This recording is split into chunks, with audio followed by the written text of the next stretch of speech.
Secret recipe MDH का जीरा SIP जल जीरा मसाला।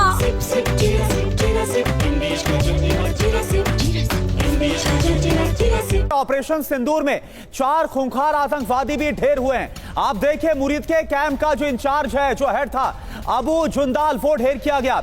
लश्कर का आतंकी अबू आकाशा भी ढेर किया गया। जैश आतंकी मोहम्मद हसन खान मारा गया है। जैश के ऑपरेशनल कमांडर का बेटा था हसन।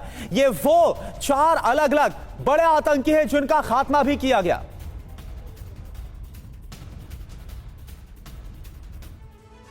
तो ऑपरेशन सिंदूर में 4 जो खूंखार आतंकी हैं उनको ढेर किया गया। उनके नाम आप देखिए। अबू जुंदाल की बात करें, मुरीद के कैंप का ये इंचार्ज था अबू जुंदाल। अबू जुंदाल लश्कर तैयबा से जुड़ा हुआ था। हाफिज सईद के दामाद के साथ इसने काम किया है। लश्कर उप प्रमुख सैफुल्लाह खालिद कसूरी का ये करीबी बताया जाता है। अब बात करते हैं अगला नाम कौन है आतंकी का। यह अबू आकाशा का। आतंकी संगठन लश्कर तैयबा से जुड़ा था। जम्मू कश्मीर में कई आतंकी हमलों में यह शामिल था। अफगानिस्तान से हथियारों की तस्करी में यह शामिल था। लश्कर और जमात के साथ यह सक्रिय रहा है। मोहम्मद हसन खान की बात करते हैं। अगला आतंकी है जैश ऑपरेशनल कमांडर का यह बेटा है। मुफ्ती असगर कश्मीरी का यह बेटा है। आतंकवादी हमलों में समन्वय का यह काम करता था। हाफिज जमील अहमद यह अगला नाम है आतंकी का। आतंकी मसूद अजहर का यह सलाहकार बताया जाता है। बहावलपुर में जैश ए मोहम्मद मुख्यालय का यह प्रभारी भी था।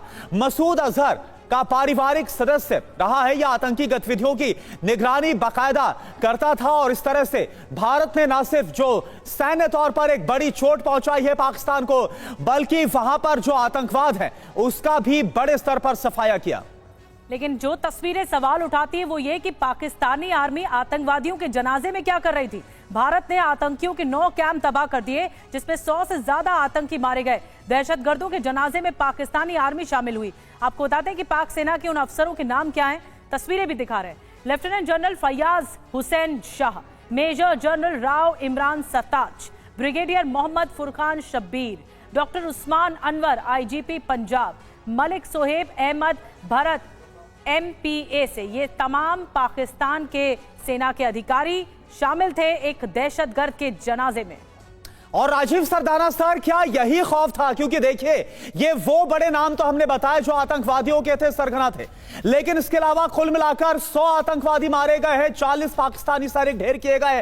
कितना सैन्य नुकसान पहुंचाया वो हम लगातार बता रहे हैं। ये वो खौफ था जिसके बाद हड़बड़ाकर जो पाकिस्तान के DGMO हो वो फोन करते हैं भारत के DGMO को और ठीक 3:35 पर बात होती है। रिक्वेस्ट करते हैं कि अब रोक दिए जाए हमले। देखिए ये जो पाकिस्तान की तरफ से एक भीख मांगने की बात थी, एक प्रेयर थी, रिक्वेस्ट आई कि भारत माना, लेकिन ये क्यों हुआ?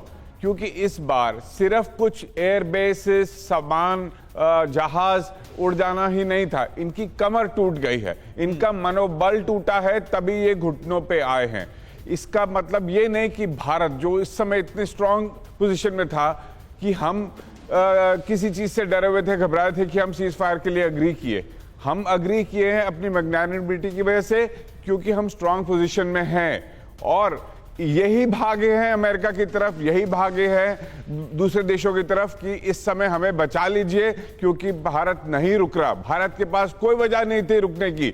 भारत ने एक समझदार देश की तरह समझदारी से एक विराम दिया है, एक चेतावनी दी है। तो नुकसान इनका है, इनकी रीढ़ की हड्डी टूटी है, इनका मनोबल टूट गया है इस युद्ध विराम में। जी, बड़ी बात सरदाना सर आपने कही, लेकिन कैप्टन मंजुला जी मैं आपके पास आ रही हूँ इस सवाल के साथ। देखिए, भारत ने एक ऐसी कार्रवाई की जो कि नजीर साबित हुई, जिसे एक एग्जाम्पल के तौर पर देखा जा रहा है। इससे पहले तिवारी सर भी कह रहे थे कि हमने इजराइल और हमास के युद्ध से या रूस यूक्रेन युद्ध से इस बात को सीख लिया कि दुश्मन को टारगेटेड वार कैसे करना है ताकि निर्दोषों की जान न जाए।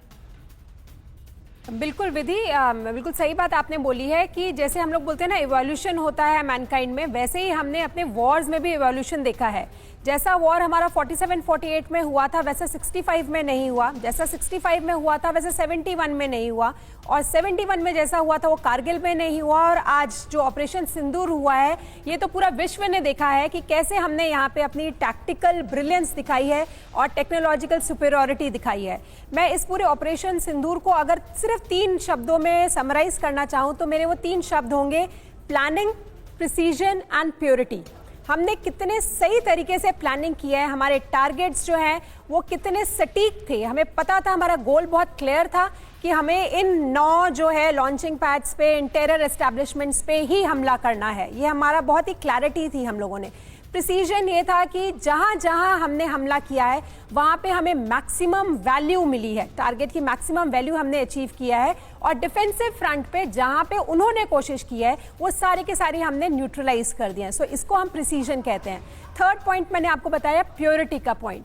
प्योरिटी जो है इसमें जो हमारा इंडिया जो है, हमारा नेशन जो है वो ह्यूमैनिटी के टुवर्ड्स जो है वो कमिटेड है।